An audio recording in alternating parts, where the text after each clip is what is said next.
Ce que je ne souhaitais pas pour Aliou Cissé a fini par arriver. Sortir par la petite porte. Et en fait, tout ça, c'est sa faute à lui. Parce que Aliou Cissé aurait dû partir depuis très longtemps. Il a fait de bonnes choses pour le Sénégal. Ça, jamais personne pourra l'enlever. Mais c'est à l'image de tous ces gens-là, que ce soit des présidents africains. En Afrique, il y a beaucoup de gens, ils s'accrochent comme ça. C'est quand tu te rends compte que les gens ne veulent plus. Mais il faut savoir partir, surtout quand tu as déjà accompli des choses. Aliou Cissé, je le remercierai toujours pour ce qu'il a fait pour le Sénégal. Ça a été un gars qui a gagné la Coupe d'Afrique, mais il est là depuis 9 ans et je pense que le cycle était terminé depuis longtemps. Il aurait fallu relancer depuis longtemps et il aurait mérité une autre sortie que celle-là. Lors de ma précédente vidéo, je l'avais déjà dit. J'ai dit que j'espère qu'il va pas gâcher le leg qu'il va laisser, en fait, l'image qu'il va laisser en partant. Et aujourd'hui, c'est l'image d'un gars qu'on a mis à la porte alors que il aurait dû partir de cette équipe nationale-là avec les honneurs, avec, je sais pas, une cérémonie où on est là, tout le monde l'applaudit, merci Aliou. Tu vois ce que je veux dire, ce genre de départ-là. Maintenant, il peut revenir plus tard, il peut revenir dans 10 ans, quelque chose comme ça, il peut aller acquérir de l'expérience. Aliou Cissé est encore jeune. C'est relativement, il a maximum, il a la cinquantaine, Aliou Cissé, il a la fin quarantaine, début cinquantaine. C'est s'il a ça, et puis il va faire ses expériences, peut-être à 60 ans, il peut revenir à l'équipe nationale. Ça, c'est pas un problème, c'est un Sénégalais. Mais c'est dommage qu'on en soit arrivé là. Et c'est lui qui n'a pas su partir à temps. Déjà, moi, en 2019, parce que je vais être honnête, je vais pas dire que c'est en 2022. En 2019, je disais, après la CAN qu'on a perdu contre l'Algérie, j'ai dit, il faut qu'on aille vers autre chose. Et c'était la réalité à cette époque-là. Parce que, en fait, on a vu qu'au niveau du jeu, c'était tout le temps les mêmes choses. Au bout de 4 ans, tu vois qu'il y a une génération qui est là et que tu n'arrives pas à aller plus loin avec eux parce que le jeu, il est pas bon. Genre, quand tu tombes sur une équipe sérieuse, à chaque fois, tu t'inclines et que tu perds en finale comme ça, ok, sachant que l'Algérie t'a battu 2 fois et que chaque fois que tu joues contre des équipes qui sont sérieuses, tu perds. Moi, je me dis non, ça, c'est pas possible. On peut pas avoir cette équipe comme ça. Imagine, souviens-toi à l'époque du niveau de Sadio Mané, de Koulibaly, des Gana Gueye, tout ça, Edouard Mendy. Remémore-toi du niveau de ces gens-là à l'époque, même si Mendy était blessé. Mais ensuite, ok, fine, il reste en 2022. 2022, il vient, il gagne la CAN. Et on avait très mal commencé cette CAN. Mais moi, j'avais dit au début, j'ai dit, mais on a joué le premier match, j'ai dit, mais on n'a pas le niveau. Mais j'ai dit, ça ne veut pas dire qu'on ne va pas gagner. Genre, si tout le monde peut aller regarder mes vidéos, je l'ai dit, j'ai dit, ça ne veut pas dire qu'on ne gagnera pas. Et après, au fil des matchs, on a été mieux et on a gagné la CAN, mais on a eu un parcours facile aussi. Ça, c'est la réalité. Que ce soit en 2019 ou en 2022, on a eu des parcours faciles. On a joué contre des adversaires qui étaient beaucoup moins bons que nous. Mais à chaque fois qu'on a eu un adversaire qui était rien que d'un bon niveau, on perdait. L'Algérie en 2019, c'est le seul gros adversaire qu'on ait croisé, à part la Tunisie en demi-finale. Et la Tunisie, en fait, ça s'est joué à rien, à une histoire de penalty, plusieurs penalties ici, sifflé ici, arrêté ici, sifflé là, et puis un but de derrière les fagots. Mais quand même, il y a eu mérite. Je dis pas qu'il n'y a pas de mérite, je dis juste les parcours. En 2022, le parcours qu'on a eu, les équipes contre lesquelles on a joué, on était meilleurs qu'elles. L'Égypte, notamment, on a été meilleurs qu'elle. En finale, l'Égypte, on était meilleurs que cette équipe. Mais toutes les autres équipes, on était juste au-dessus. On n'a pas joué contre les grosses équipes du continent. C'est ça que je veux dire. En 2022, ni en 2019. La seule équipe qu'on a croisée, elle nous a battus 2 fois. Donc, quand tu arrives à faire ce constat-là et que tu gagnes quand même la Coupe d'Afrique, ce qui est quelque chose que personne ne pourra jamais enlever à Aliou Cissé. Merci, monsieur Cissé, pour cette Coupe d'Afrique. Moi, j'étais à l'accueil des Lions. J'ai jubilé comme j'ai jubilé en 2002, au même endroit. Et je me dis, pars par la grande porte.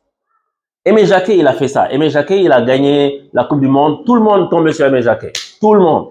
Il a gagné sa Coupe du Monde. Il a dit, merci monsieur, je pars. Aujourd'hui, l'image d'Aimé Jacquet, elle est restée comme ça. Parce qu'il a su partir au bon moment. Aliou Cissé n'a pas su partir au bon moment. Ok, disons qu'il dit, okay, parce qu'il y a plus, qu'est-ce que tu as d'autre à faire? Tu as déjà fait Coupe du Monde, tu as déjà fait Coupe d'Afrique, tu as gagné. Mais pas. Tu vas faire quoi? Gagner la Coupe du Monde? Tu sais très bien qu'avec la façon dont ton équipe joue, tu peux pas gagner une Coupe du Monde, soyons sérieux. Mais il est là, il veut. Ok, après, je peux pas lui reprocher d'être un passionné, d'avoir envie. Tu vois, ça, c'est juste mon avis extérieur à moi. Aliou Cissé a sûrement ses raisons à lui pour lesquelles il a voulu continuer. Ok. Tu arrives en Coupe du Monde 2022. Et c'est là, en fait, où le bas blesse. Parce que déjà, en 2018, il y a eu des erreurs. Coupe du Monde, Colombie, on joue pas le match. On fait la même chose. Chaque fois qu'on rencontre une équipe sérieuse, on joue pas. On attend de se faire mener au score pour essayer de faire quelque chose. Bref, on arrive 2022. On tombe contre la première équipe sérieuse qu'on n'a pas joué depuis je sais pas combien de temps en compétition. La Hollande, 2-0. D'accord. Vous avez beau me dire, on a joué contre tel, il n'y a pas eu Sadio, il n'y a pas ici, mais même dans le jeu, c'est pas bon. Tu joues contre le Qatar, tu es meilleur qu'eux, tu les bats. Après l'Équateur, c'est équivalent. Et là, on a fait un bon match. Aliou Cissé avait changé notamment sa tactique, souvenez-vous. Il avait mis Pape Gueye. Vous vous souvenez, depuis le temps que je disais Pape Gueye doit être titulaire, Pape Gueye doit être titulaire. Il a mis Pape Gueye titulaire. Il a mis Iliman Ndiaye titulaire. Ce jour-là, il a changé la façon de jouer avec des milieux de terrain beaucoup plus joueurs et on avait pu gagner ce match-là. Avec beaucoup d'engagement aussi. Beaucoup de détermination de la part des joueurs. Bravo. Après, tu retombes contre l'Angleterre. Et toi, tu arrives, tu es champion d'Afrique en titre.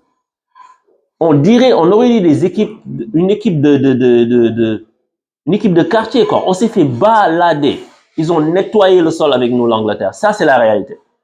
Et je me souviens, à l'époque, j'avais fait une vidéo, j'étais fâché au sortir du stade, j'avais dit que c'était indigne. Les gens m'ont dit, non, change le titre de ta vidéo, mais j'étais tellement vénère.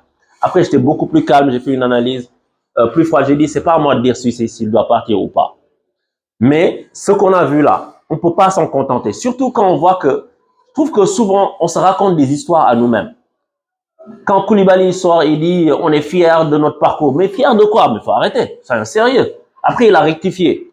Quand ils disent, on est satisfait du parcours. Satisfait de quoi? On est sorti en huitième de finale, on s'est fait balader 3-0 contre l'Angleterre. Vous êtes satisfait? Vous êtes sérieux?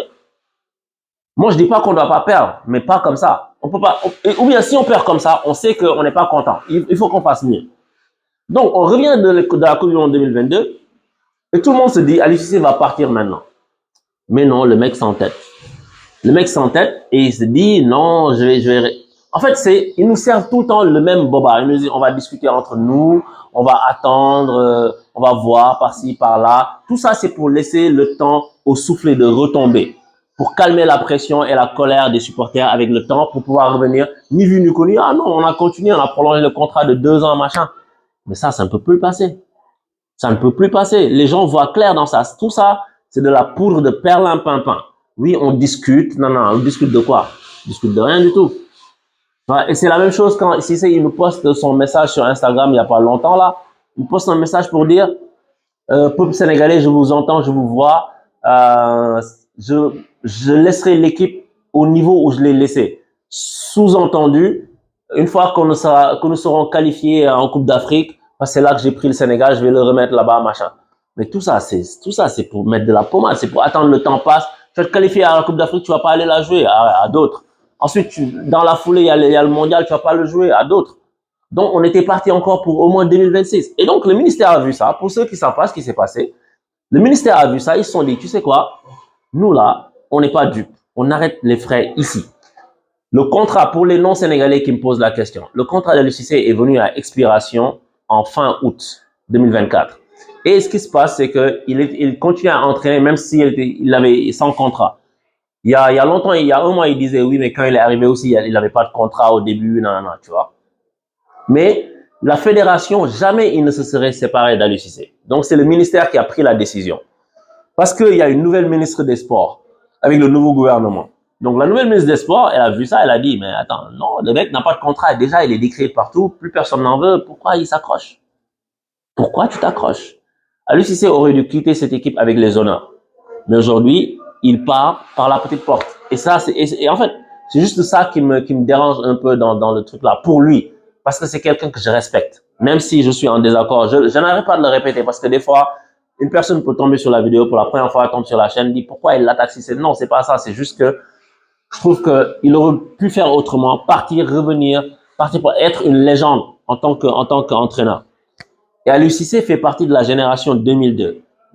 Et un Sénégalais patriote que moi j'ai vu, comme je disais à Habib Beye, parce que c'est la transition vers laquelle je vais aller, j'ai dit à Habib Beye, moi, j'ai vu Aliou Cissé contre la France tacler avec la tête.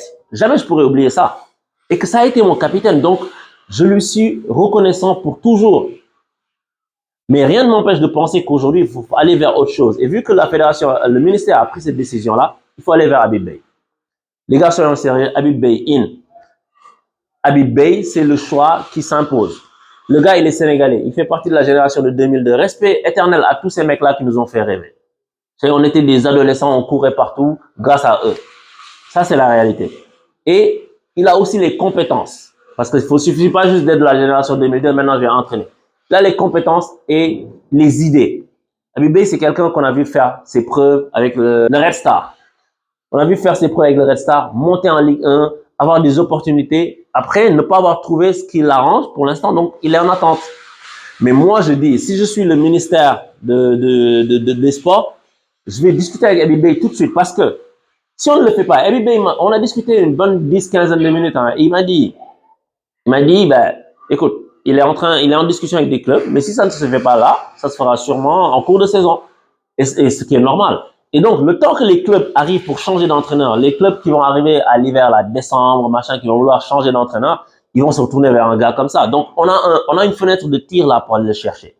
C'est quelqu'un qui aime son pays et qui veut être là pour apporter des choses. Et Habib Beye, moi, je discute par exemple des fois du système et tout. Je lui dis, Habib, déjà, il y a une chose, remarquez une chose. Habib Beye n'a jamais parlé du Sénégal. Vous remarquez, il a jamais analysé les matchs du Sénégal pour dire ci, pour dire ça. Quand ça n'allait pas à la Coupe d'Afrique, Coupe du Monde, jamais tu le voyais sur le plateau. Tu l'as vu finale quand il jubilait. Mais jamais il vient, il parle. Et je lui ai posé la question, je lui ai dit, mais Habib, moi j'ai remarqué un truc. Je lui ai dit, mais jamais je t'ai vu parler de l'équipe nationale. Et il a rigolé, tu vois. Il m'a dit, mais jamais j'en parlerai. Parce que je lui ai dit pourquoi, parce que je voulais savoir. Bon, il y a des choses que je ne vais pas révéler ici, mais il n'y a rien de grand secret, mais juste, je sais pas, c'est quel niveau de détail je peux dire ou pas. On a juste une conversation très, très civile, très, sans gros trucs à dire, mais je veux dire, il m'a dit que, ben, déjà, il respecte le travail de Cissé, c'est un compatriote, etc. Donc, je comprends. Je comprends qu'il ne veuille pas se prononcer là-dessus parce que la moindre des choses qu'il pourrait dire, ça peut faire les gros titres. Tout de suite, Habib Beye a dit ici sur Aliou Cissé, attention. Non, alors c'est pas ça. Donc aujourd'hui, ça fait que le climat autour de sa venue est sain. Il n'a jamais essayé d'aller dans le dos de Cissé pour lui savonner la planche. Il n'a jamais essayé de faire des pics par médias interposés ou faire des analyses pour l'attaquer un peu. Il n'a jamais fait. Donc, il est clean de ce côté-là et il a des idées de jeu. Maintenant, je lui dis, parce que je lui ai posé une question et qui était pertinente en fait, sans que je me rende compte. C'était il y a 2 mois. Il y a 3 mois, j'ai déjà posé cette question-là. Je lui ai dit, mais attends, quand tu vas dans un club ou dans une équipe, quand tu la reprends, est-ce que ça va être important pour toi, j'imagine, le soutien de ta direction pour que tu puisses mettre en place des choses, tout ça, l'accompagnement. Il m'a dit, à ma grande surprise, Habib Beye m'a dit non. Il m'a dit, en fait, c'est pas plus ça, c'est plus, tu as tes idées, tu les amènes et c'est à toi de les dérouler et après les résultats suivront. C'est ça qu'il m'a dit. Et pourquoi cette question était pertinente déjà il y a 2 mois? Parce qu'aujourd'hui, je vois que c'est le ministère qui a pris la décision. Et de l'autre côté, tu as la fédération qui voulait garder Aliou Cissé. Donc, il peut y avoir un clash et le sélectionneur peut se retrouver pris entre 2 étaux. Donc, il va falloir assainir ce climat-là. Et vu que lui, il dit que il peut venir mettre ses idées, si on le laisse mettre ses idées, je pense que le Sénégal peut aller de l'avant.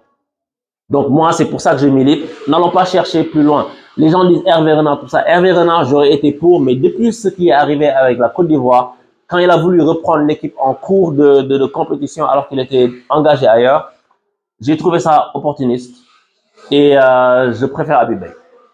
Je vous le dis. Donc, dites-moi ce que vous en pensez.